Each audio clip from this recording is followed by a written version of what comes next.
I never imagined I'd spend my 67th birthday sitting alone on a plastic bench at the Greyhound station in Hamilton, watching my son's pickup truck disappear down York Boulevard with everything I owned packed in the back. But there I was, December 23rd, 2 days before Christmas, with nothing but the clothes on my back and a heart full of betrayal. It started 3 months ago, when my son Kevin made me an offer that seemed too good to refuse. "Dad," he'd said, his voice warm with concern I should have recognized as counterfeit, "this house is too big for you now that Mom's gone. Why don't you sell it and come live with us? We've got that basement apartment, completely private. You'd have your own space, and we'd be right upstairs if you needed anything. Plus, you'd get to see Emma every day."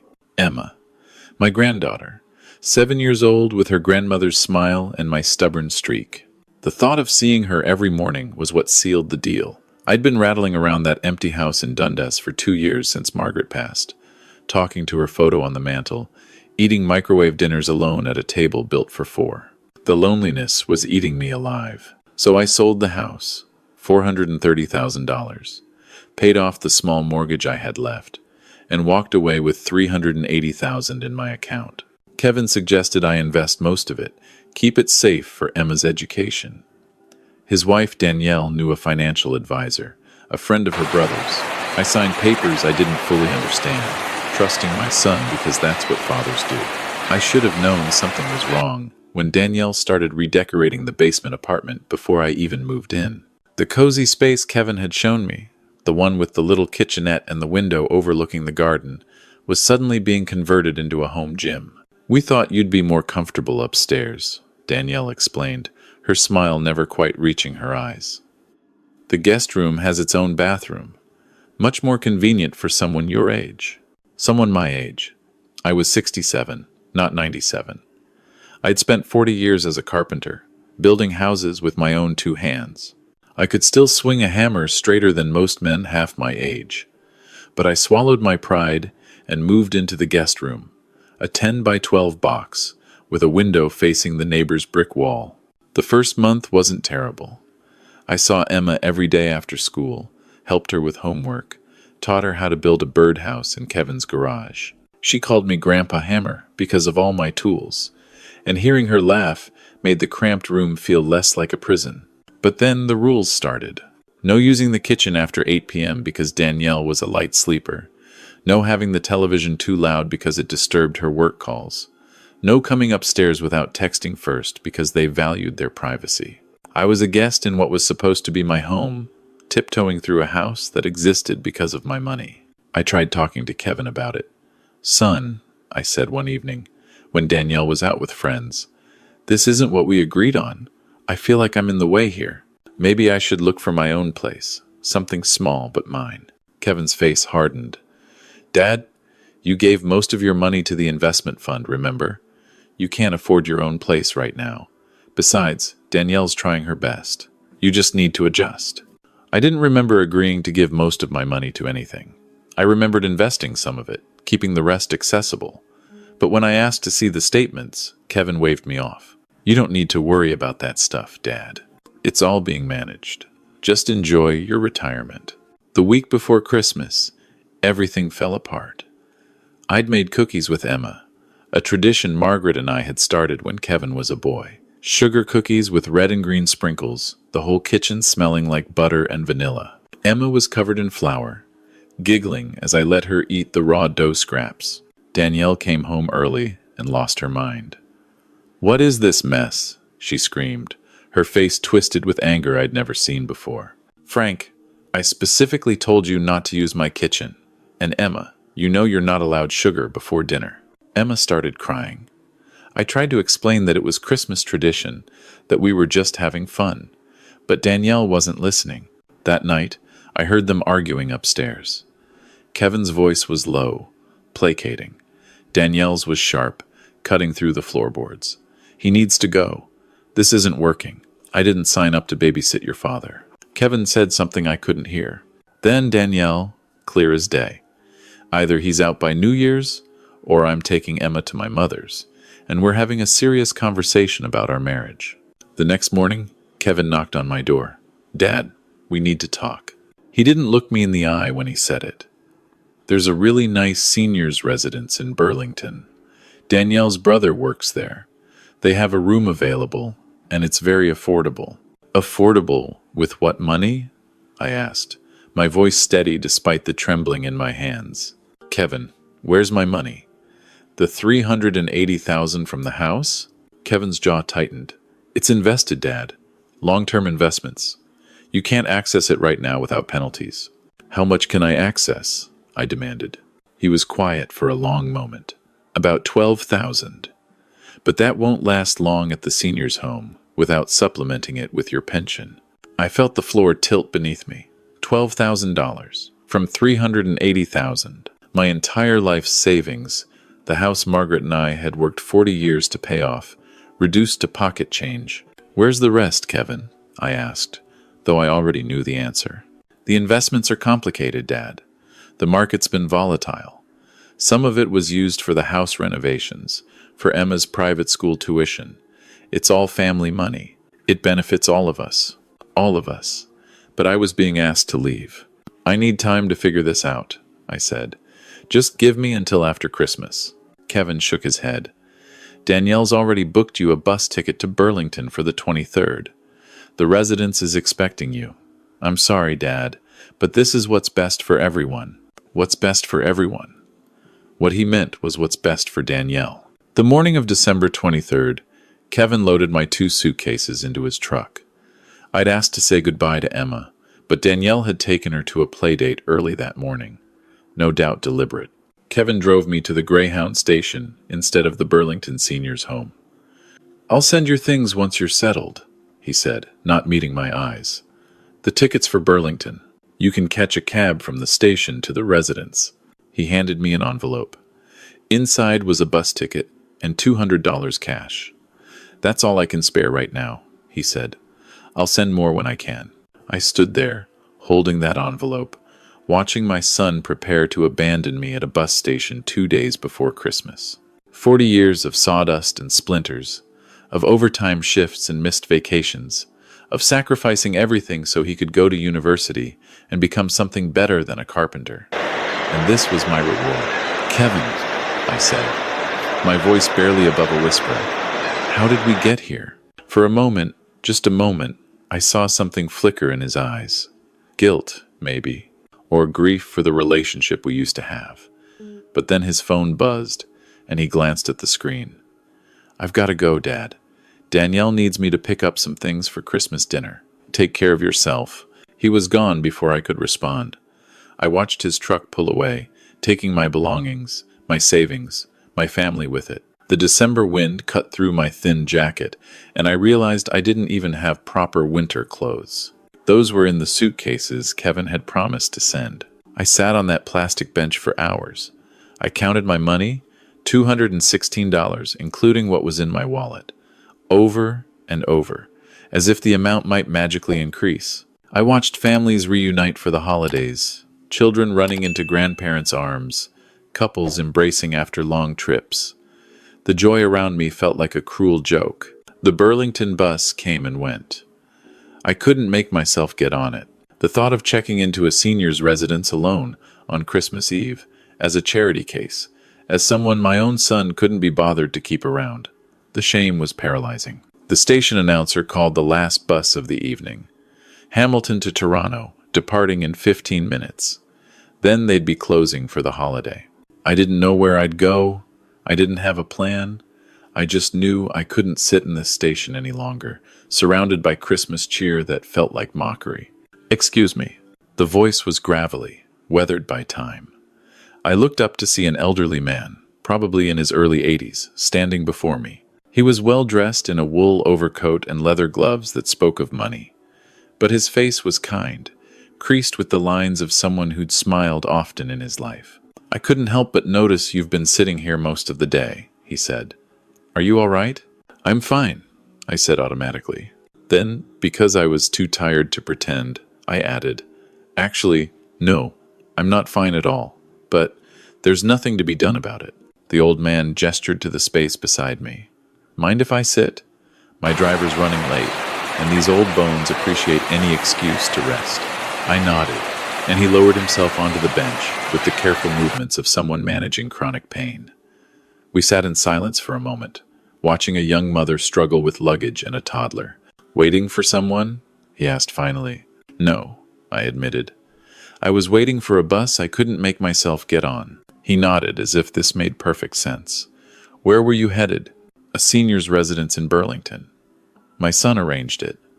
I gestured vaguely at the world beyond the station windows. "I'd rather freeze on a park bench than go there like some discarded piece of furniture." The old man was quiet for a long moment. Then he turned to me with an assessing look. "My name is Harold Morrison, and unless I miss my guess, you've got the look of a man who's been betrayed by someone he trusted." "My son," I said, the words bitter on my tongue. "He took my money, kicked me out of his house, and dropped me here like I was his problem to dispose of." Harold nodded slowly. "How much did he take?" "Everything." I laughed, though there was no humor in it. "I sold my house for him. $400,000, and I've got 200 left. Merry Christmas to me." Harold's eyes sharpened with something I couldn't read. "And you have nowhere to go? No other family?" "My wife passed 2 years ago. My brother's in Victoria, and we haven't spoken in 15 years. I shrugged. "I've got nobody." "Neither do I," Harold said quietly. "My wife's been gone for 20 years. My daughter died in a car accident 18 years ago. And my son," Harold's voice caught, "my son and I haven't spoken since the day I told him he was dead to me. That was in 2005. "I'm sorry," I said, and I meant it. "What happened? If you don't mind me asking." "He wanted to marry a woman I didn't approve of." Harold's voice was heavy with regret. "I thought I knew better. I thought I was protecting him. I gave him an ultimatum, her or his family. He chose her, and I was too proud to admit I was wrong. Now I don't even know if he's alive or dead." The weight of his words hung between us. Two old men, both separated from their sons, both alone at Christmas. The parallel wasn't lost on me. Harold's phone buzzed. He glanced at it, then back at me. "My driver's here. He's taking me home to Oakville." He paused, seeming to wrestle with something. "I'm going to make you an unusual proposition, Frank. You can refuse, and I'll understand completely." "My name is Frank," I said, confused. "How did you know that?" Harold smiled slightly. "I didn't. Lucky guess. Now, here's my proposition. I live alone in a house far too large for one person. I have a housekeeper who comes daily, but she leaves by 6. Every Christmas Eve for the past 18 years, I've eaten dinner alone, looking at empty chairs that should hold my wife, my daughter, my son." He met my eyes directly. "I'm proposing that you come home with me tonight. Stay through Christmas, at least. Keep an old man company. I'll pay you $500 for your time, replace any belongings you need, and help you figure out your next steps. No strings attached." I stared at him. "You don't know me. I could be anyone. A criminal, a con man." "You could be," Harold agreed, "but I've been in business for 60 years, and I've learned to read people. You're a working man who got betrayed by his own blood. I can see it in your hands. Those are carpenter's hands if I've ever seen them. And I can see it in your eyes. You're angry, but you're not cruel." He stood slowly. "What do you say, Frank? Would you rather spend Christmas Eve figuring out your next move in a warm house with good food, or on a park bench in Hamilton?" I should have said no. Every cautious instinct I had was screaming that this was bizarre, potentially dangerous, too good to be true. But I looked at Harold Morrison, at the loneliness that mirrored my own, and I thought about my alternatives. "One night," I said. "I'll stay one night, and then I'll figure things out." Harold extended his hand. "One night then, my car is outside."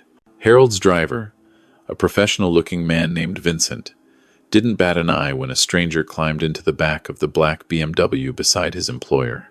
The drive to Oakville took about 40 minutes, and Harold filled it with easy conversation about the weather, the holiday traffic, his favorite Christmas memories from childhood. He was remarkably easy to talk to. I found myself telling him about Margaret, about Kevin as a boy, about the house I'd built with my own hands and lost to my own son's greed. Harold listened without judgment, asking questions that showed genuine interest. We turned onto a tree-lined street in Old Oakville. where the houses were set back from the road behind manicured lawns and iron gates. Harold's home was a Georgian-style brick mansion, with white columns and windows glowing warm against the December darkness. "Welcome to Morrison House," Harold said as we pulled into the circular driveway. "It's been in my family for 3 generations. My grandfather built it in 1922. The housekeeper, a sturdy woman in her 60s named Mrs. Chen, met us at the door. Her eyes widened slightly when she saw me, but she recovered quickly. "Mr. Morrison," she said, "you didn't mention we'd have a guest for Christmas Eve." "Last-minute addition," Harold said smoothly. "Patricia, this is Frank Campbell. He'll be staying with us through the holidays. Please prepare the blue guest room." Patricia's expression cycled through surprise, curiosity, and something that looked almost like hope. "Of course, sir. I'll have it ready in 20 minutes. Should I set another place for dinner?" "Please do. And Patricia," Harold's voice softened, "it's good to have someone else in this house at Christmas, isn't it?" Patricia's professional mask cracked into a genuine smile. "Yes, sir. It certainly is." The interior of the house was exactly what you'd expect from old money. Hardwood floors polished to a mirror shine, original artwork on the walls, furniture that had witnessed a century of Morrison family history. A Christmas tree stood in the front parlor, decorated with ornaments that looked antique. But what struck me most was how empty it all felt. This massive house, clearly meant for a large family, occupied by one old man and his staff. Harold showed me to the blue guest room, a space larger than the apartment Kevin had given me, with a 4-poster bed and windows overlooking a snow-covered garden. "Dinner's at 7, Harold said. "There are clothes in the closet that should fit you. My son's, actually. He left them behind when he left. I've never been able to throw them out." I looked at the closet, at the clothes belonging to a son who'd been banished for falling in love. "Why are you doing this?" I asked. "Why help a stranger?" Harold was quiet for a moment. "Because it's Christmas Eve, and we're both alone. Because I've spent 18 years trying to buy my way out of loneliness, and it never works. And because he met my eyes, maybe helping you will balance out some of the wrong I've done in my life." He left me to get settled, and I sat on the edge of that expensive bed, trying to make sense of the last 12 hours. This morning I'd been dreading a senior's residence. Now I was in a mansion, about to have Christmas Eve dinner with a millionaire who'd lost his family the same way I had. Life had a cruel sense of humor. Dinner was served in a formal dining room that could have seated 20. Patricia had set 3 places, Harold at the head, me to his right, and herself across from me. "I always eat with Harold on Christmas Eve," she explained when she saw my surprise. "I've done for 15 years now. Otherwise, he'd be completely alone." Harold raised his wine glass. "To unexpected guests," he said, "and to second chances." We ate roast beef and Yorkshire pudding, Brussels sprouts, and mashed potatoes. All the traditional fixings. The wine was expensive, the conversation easy, and for the first time in weeks, I felt something other than despair. After dinner, Patricia excused herself to finish preparing for the next day, and Harold led me to his study. It was a wood-paneled room lined with books, a fire crackling in the hearth. Above the fireplace hung 3 portraits: a beautiful woman with kind eyes, a young woman who looked just like her, and a young man with Harold's jawline. "My wife Eleanor," Harold said, following my gaze. "My daughter Catherine, and my son Richard." "They're beautiful," I said. "Your daughter looks just like her mother." She did. Harold's voice was thick. Catherine died when she was 24. A drunk driver ran a red light. Eleanor never recovered. She passed the following year, and I've always believed it was from a broken heart. And Richard? Harold sank into a leather armchair by the fire. Richard was always the sensitive one. He wanted to be a musician, play violin professionally. I wanted him to take over my development company. We fought constantly about his future. Then he met Jennifer. She was a waitress at a diner downtown. No education, no family money, no social standing. I told Richard she was beneath him. I offered to pay her off if she'd leave him alone. Harold's face twisted with old shame. Richard was furious. He told me I was a snob, that I cared more about status than his happiness. He was right. of course, but I was too proud to see it. The last time I saw him, I told him that if he married that girl, he was no longer my son. He walked out, and I haven't heard from him since. Have you tried to find him? Many times. He changed his last name, disappeared completely. He might be dead for all I know. Or he might be living in a suburb somewhere, with a family and grandchildren I'll never meet. Harold looked at me directly. That's why I brought you here, Frank. Not because I'm lonely, though I am, but because I saw myself in your son. I saw what I did to Richard, and I wanted to do something different. I wanted to help someone my own son's age, someone whose father failed them. Kevin's 42, I said quietly. And I don't think I failed him. I think he failed me. Maybe so. But failure in families is rarely one-sided. I drove Richard away with my pride. Maybe you pushed Kevin in ways you didn't realize. The words stung because there was truth in them. I'd wanted Kevin to be a carpenter like me, to value honest work over corporate climbing. When he'd chosen university, business school, a different path, I'd made my disappointment known. Maybe not explicitly, but it was there, a constant undercurrent of disapproval. He was embarrassed by me, I admitted. By my job, my rough hands, my lack of education. I think he saw me as someone to escape from, not someone to be proud of. And how did you make him feel about that?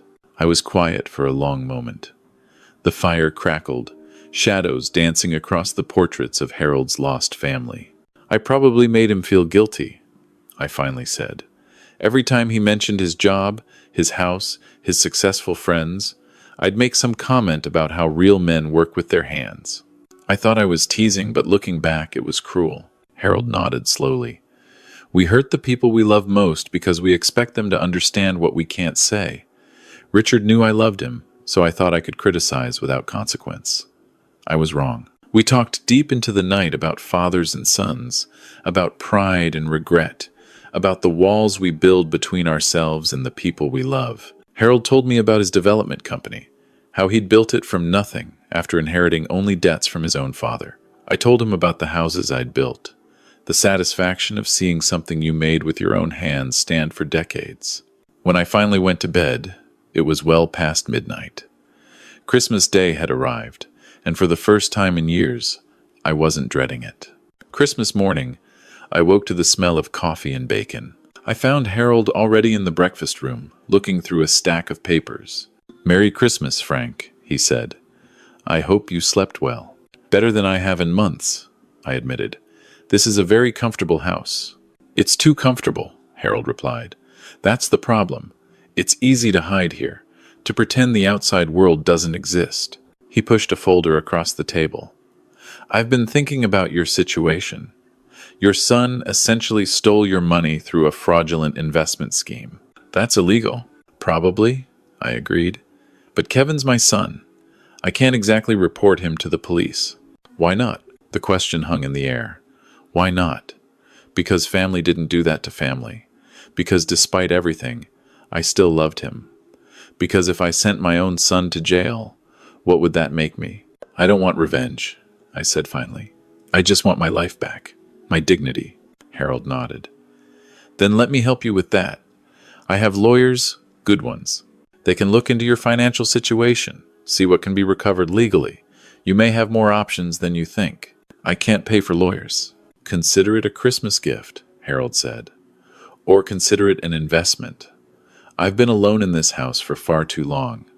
Having you here last night was the best Christmas Eve I've had since Eleanor died. If helping you means I get company for a little longer, that's a fair trade." Patricia joined us for Christmas dinner.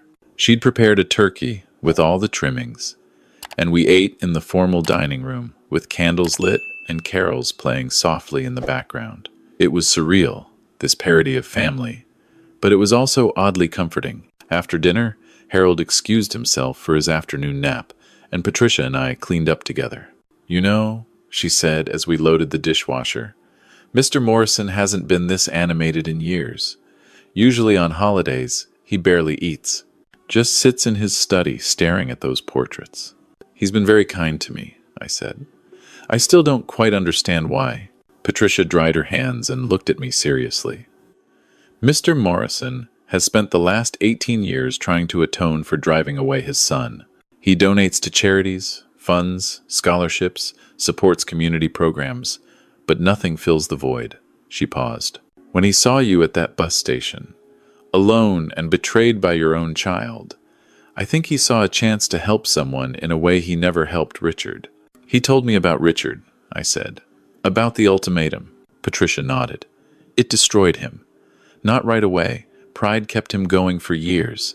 But as he got older, as the loneliness set in, he realized what he'd lost. He hired private investigators, tried to track Richard down. Nothing. It's like his son vanished from the earth. Maybe Richard doesn't want to be found. Maybe, Patricia agreed. But that doesn't stop Harold from hoping.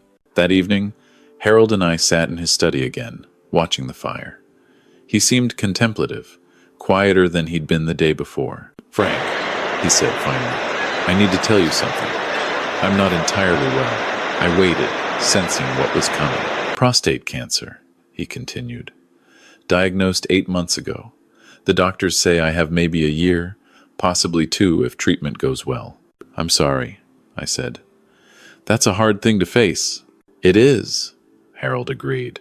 But it's also clarifying. When you know your time is limited, you stop caring about things that don't matter. Money, status, what people think of you. None of it means anything when you're staring down your own mortality. He turned to face me. What matters is connection, relationships. Being remembered not for what you accumulated, but for how you treated people. And on that count, I've failed miserably. You're not failing now, I pointed out. You took in a complete stranger at Christmas. One good deed doesn't erase a lifetime of selfishness. Harold shook his head. But maybe it's a start. The next few days blurred together in a strange rhythm.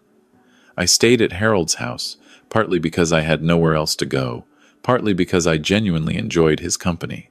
We talked for hours about everything and nothing. He showed me his art collection, and I showed him proper technique for fixing a squeaky door. Harold's lawyer, a sharp woman named Barbara Chen, no relation to Patricia, came by on December 28th to review my financial situation. What she found was damning. Your son and his wife have been systematically draining your investment account, she explained, spreading documents across Harold's dining table. The original investment was legitimate, but they've been making unauthorized withdrawals disguised as management fees. There's a clear paper trail. How much is left? I asked, dreading the answer. Of the original $380,000, approximately $47,000 remains. She looked at me with professional sympathy. However, there's enough evidence here to pursue civil recovery, possibly criminal charges against my own son. Barbara continued, You also have a strong case for financial elder abuse. Your son held a position of trust, controlled your access to information, and systematically depleted your assets while keeping you financially dependent on him. What would happen if I pressed charges? Best case, your son faces significant penalties and is forced to make restitution. Worst case, prison time. Either way, your relationship with him would likely be irreparably damaged. I laughed bitterly. It's already irreparably damaged. He left me at a bus station with $200 2 days before Christmas. Harold, who had been listening quietly, spoke up. The question isn't whether Kevin deserves consequences. He clearly does. The question is what outcome Frank wants. Revenge? Justice? Reconciliation? I don't know, I admitted. A week ago, I wanted him to suffer. I wanted him to feel as abandoned as I did. But now, I thought about our conversations, about Richard, about the walls that built up between fathers and sons. Now I just want to understand why he did it. Then let's find out, Harold said. Barbara, is there a way to confront Kevin without immediately pressing charges? To give him a chance to explain himself? Barbara considered. We could send a formal letter outlining the evidence and requesting a meeting. Make it clear that legal action is being considered, but leave the door open for resolution. Do it, I said, but I want to be there when he reads it. The meeting was arranged for January 3rd at Barbara's office in downtown Toronto. Kevin came alone, Danielle apparently having decided this wasn't her problem. He looked tired, older than his 42 years, and he wouldn't meet my eyes. Barbara laid out the evidence methodically. The unauthorized withdrawals, the forged signatures, the paper trail showing exactly how my money had been funneled into Kevin's accounts, Danielle's business ventures, their mortgage payments. Kevin listened in silence, his face growing paler with each revelation. When Barbara finished, he finally spoke. "I didn't mean for it to go this far," he said, his voice barely above a whisper. "It started small. We needed money for the house renovations, and I figured you wouldn't miss a little bit.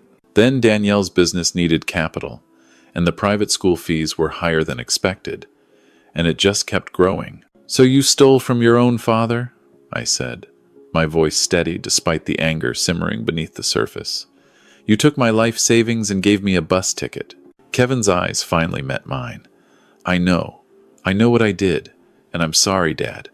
I was in over my head, and I didn't know how to tell you.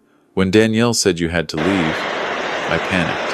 I thought if you went to that residence, you'd never find out. You'd just live there on your pension, and I'd send money when I could, and none of this would come to light. You thought you'd just hide it forever, I said. Let your father die in a nursing home, never knowing his own son had robbed him blind. Kevin flinched. When you say it like that, it sounds monstrous. It is monstrous, Kevin. It is. Silence stretched between us. Barbara watched, pen poised, waiting for direction. What do you want, Dad? Kevin finally asked. Do you want me to go to prison? Do you want to destroy my marriage? Take away everything I have? I can't give you back the money. It's gone. Spent. I have maybe 20,000 in savings, and that's all. What about the house? Barbara interjected. Your mortgage payments were made with Frank's money. There's a strong argument that he has equity in the property. Kevin paled further. The house is in Danielle's name. She'll never agree to sell. That may not be her choice, Barbara said coolly. I held up a hand. I don't want your house, Kevin. I don't want you in prison. I just want to understand one thing. Are you ashamed of me? Is that why you did this? Because you couldn't stand having your working-class father around embarrassing you in front of your wife's fancy friends? Kevin was quiet for a long moment. When he spoke, his voice was thick with emotion. I was ashamed, he admitted. Not of you, Dad. Of myself. Of where I came from. I spent my whole life trying to prove I was more than a carpenter's son, more than Hamilton working class. And the more successful I got, the more I resented the reminders of what I used to be. So I was a reminder, I said. Something to be discarded. No. Yes. Kevin buried his face in his hands. I don't know anymore. Danielle kept telling me you didn't fit in our life, that you were bringing down our social standing. And I believed her because it was easier than defending you. Easier than admitting I was still that kid from Dundas who didn't belong in the fancy world I'd clawed my way into. The words hung in the air between us. I thought about all the times I'd made Kevin feel small for his ambitions, all the comments about real work and honest labor. I'd been so proud of my own path that I'd never stopped to consider that Kevin might need a different one. We've both made mistakes, I said finally. I pushed you away because you wanted a different life than the one I had. You pushed me away because I reminded you of a past you wanted to escape. We failed each other, Kevin. Not just you, both of us. Kevin looked up, tears streaming down his face.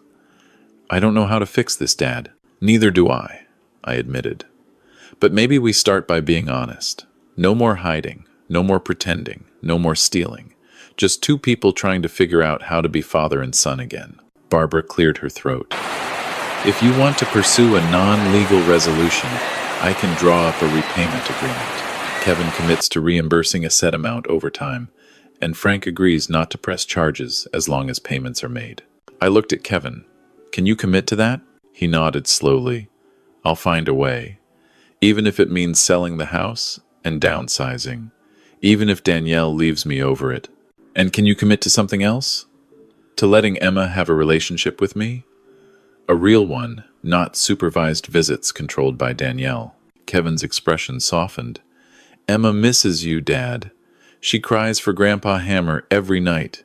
Danielle won't let me talk about it, but I see it in her eyes. She doesn't understand why you left. I didn't leave, I said gently. But that doesn't matter now. What matters is making things right. Barbara drew up the agreement. Kevin would repay $150,000 over 10 years, secured against his future earnings. In exchange, I wouldn't pursue criminal charges, and we'd both commit to family counseling to repair what had been broken. It wasn't perfect. It wasn't even close to justice. But it was a start. I returned to Harold's house that evening, emotionally exhausted but strangely at peace. Harold was waiting in the study, a fire crackling as always. "How did it go?" he asked. I told him everything. The confrontation, the confession, the agreement. Harold listened without interruption, nodding occasionally. "You're a better man than I am," he said when I finished. I couldn't have forgiven Richard so easily. "I haven't forgiven Kevin," I clarified. "Not yet, but I've opened the door to forgiveness. That's different." Harold smiled sadly.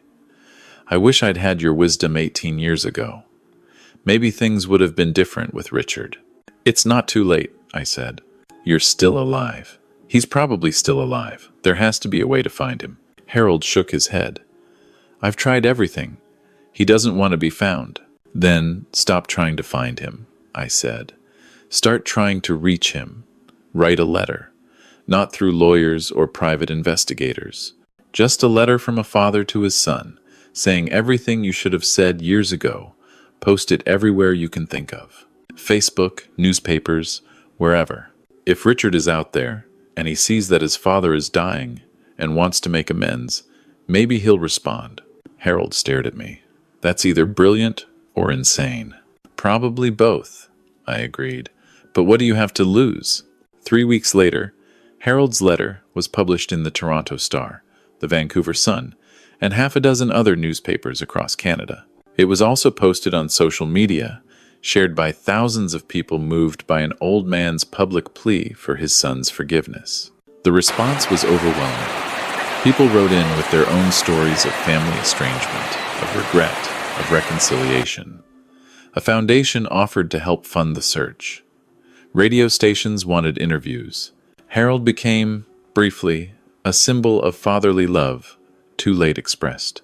But Richard himself remained silent. Days passed, then weeks. Harold grew quieter, sicker, the cancer advancing despite treatment. I stayed at the house, having moved in officially at Harold's insistence. Patricia and I took turns sitting with him during his worst days. Then, on February 14th, Valentine's Day, the doorbell rang. I answered it to find a man in his early 50s standing on the porch. He had Harold's jawline, Eleanor's eyes, and the look of someone who'd been crying for days. "Is this the Morrison residence?" he asked, his voice hoarse. "It is," I said, my heart pounding. "Are you Richard?" He nodded, tears streaming down his face. I saw the letter. "I've been driving for 3 days from Alberta. Is my father? Is he still alive?" "He's alive," I said, "and I think you'd better come in." The reunion between Harold and Richard was the most moving thing I've ever witnessed. Richard fell to his knees beside his father's bed, sobbing apologies for 18 years of silence. Harold, weak but lucid, reached out with trembling hands to touch his son's face. "I never stopped loving you," Harold whispered. "Not for a single day." "I know, Dad," Richard said. "I know. I was just too proud to come back. Too afraid you'd reject me again." "Never." Harold's voice cracked. "I was wrong about Jennifer. Wrong about everything. Can you ever forgive me?" Richard laughed through his tears. "I forgave you years ago, Dad. I just didn't know how to tell you." They had 6 weeks together before Harold passed. 6 weeks of making up for 18 years of silence. Richard's wife, Jennifer, came, and she was nothing like Harold had imagined. Warm, kind, and devoted to her husband. Their children, Harold's grandchildren, visited every weekend. The house that had been so empty, filled with laughter and noise and life. Harold died on April 1st, surrounded by the family he'd thought lost forever. His last words were to Richard. "I'm proud of you," he said. "I should have said it 20 years ago. I'm proud of the man you became." The will reading happened 2 weeks later. Most of Harold's estate went to Richard, as expected. But there was a surprise. To Frank Campbell, Barbara read, "I leave Morrison House. along with an endowment of $500,000 for its maintenance and upkeep, on the condition that he live in it for at least 6 months of each year and use it to help at least one person annually who needs a second chance. The way I helped him. Richard reached over and shook my hand. "My father told me about you," he said, "about how you helped him find the courage to reach out to me. That letter was your idea." "I just suggested it," I said, overwhelmed. "Harold did the hard part." "But you gave him hope." Richard's eyes were wet, and because of that, I got to say goodbye to my father. I got to introduce him to his grandchildren. You gave me back something I thought I'd lost forever. Morrison House became mine, legally and completely. I live here now, in this house that still feels too large for one person. But I've kept the guest room ready, just like Harold asked. In the 3 years since Harold died, 11 people have stayed in that room. People going through divorces, job losses, family estrangement, people who needed a safe place to figure out their next moves. Richard sends candidates sometimes. People his foundation encounters who need more than financial help. Kevin and I are better now. Not perfect, but better. He divorced Danielle, who turned out to be having an affair with her brother's business partner. Lost half of everything in the settlement, but seemed almost relieved. He moved to a smaller house in Burlington with Emma, who stays with me every other weekend. Emma's 12 now, and she's learning woodworking in the shop I set up in Harold's old garage. She doesn't care that her grandfather used to lay bricks, or that some people think we come from different worlds. She just knows her grandpa Hammer tells good stories and makes the best grilled cheese sandwiches. Last week, I was at the Greyhound station in Hamilton. Same place where my journey began 5 years ago. I was picking up a young carpenter who'd lost his job and his apartment in the same week, one of Richard's foundation referrals. As I stood in the arrivals area, I thought about that December day when Kevin left me here, when I thought my life had hit rock bottom, and I realized that sometimes the worst things that happen to us are just the universe's way of pushing us toward where we're supposed to be. Harold saved me that day, but I think I saved him too. 2 lonely old men who found family in the most unlikely place. I keep Harold's photo in the study now, next to one of Richard and his children. Sometimes I talk to him, tell him about Emma's latest project or Kevin's slow progress toward becoming the son I always hoped he'd be. I like to think he can hear me, wherever he is. Morrison House isn't just a building anymore. It's a home filled with second chances and new beginnings. It's proof that family isn't always about blood. Sometimes it's about who shows up when you need them most. Who sees value in you when everyone else sees nothing worth keeping. And every day, I keep that guest room ready, waiting for the next person who needs what Harold gave me. A chance, a home, and someone who believes they're worth saving. Because that's what fathers do. The real ones, anyway. They see potential where others see problems. They offer hope when all seems lost. They remind you that it's never too late to rebuild, to start over, to become the person you were meant to be. That's Harold's legacy. Not the money, or the house, or the foundation, but the ripple effect of one act of kindness at a bus station on a December day. One old man who decided that maybe, just maybe, the stranger on the bench was worth saving. And maybe, just maybe, we saved each other.